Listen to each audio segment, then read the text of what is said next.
So let's understand that. What does it mean to go overboard in your religion? Our religion is made up of guidance from Allah. All of the things in our religion are good things. All of them are good things. If you remember nothing else from today's khutbah, just remember this one thing. If you do a good thing, but you don't do it in balance, it also becomes a bad thing. Even when you do a good thing, and you do too much of it, that's not healthy.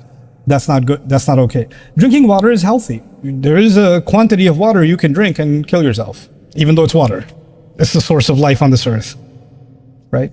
Let's talk about within our religion. The famous story, I won't narrate the entire text of the hadith, but just the overall point, because you've heard this many times before. There are companions of the Prophet ﷺ who were very excited about the religion, and one of them said, I'm just going to not sleep anymore. I'm just going to pray tahajjud all night, every night. I'm just not going to sleep. Another said, I'm just going to fast every day. The other one said, I'm just never going to get married. I don't want to fall into temptation. Forget temptation. I'm just not even going to get married. Forget it. Right? And the Rasul ﷺ corrected all three of them, because you're all going overboard. You're doing too much. But it's not just about doing too much. If you're going to stay up all night, the human body, what's going to happen to it? You're not going to have energy in the day. You're going to be half asleep in the day. So by the time you get to Dhuhr prayer, even if you're praying and your eyes are rolling in the back of your head. Are you able to concentrate even on the other prayers? No. You went overboard here, and the price is going to be paid somewhere else. And you were required to do work in the day. You were required to take care of your family in the day. You were required to be maybe he's a guard at the gates of a city, and he's half asleep. Is he putting other lives at risk because he's staying up all night every night? And can other lives be lost because he was staying up all night and he's thinking he's doing a good thing? Yeah. That one good thing, too much of it, can create major problems, can't it?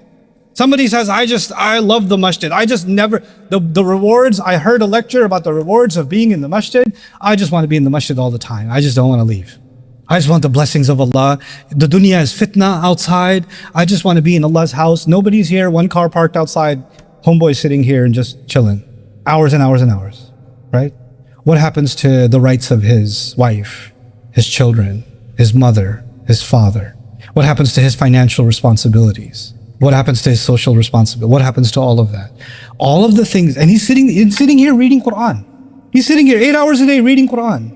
But that Quran is telling him to take care of his family. That Quran is telling him to make sure that he takes care of his parents. That Quran is telling him to fulfill all of these other obligations. And ironically, he thinks he's doing a good thing while violating all of those ayat that he's so passionately reciting.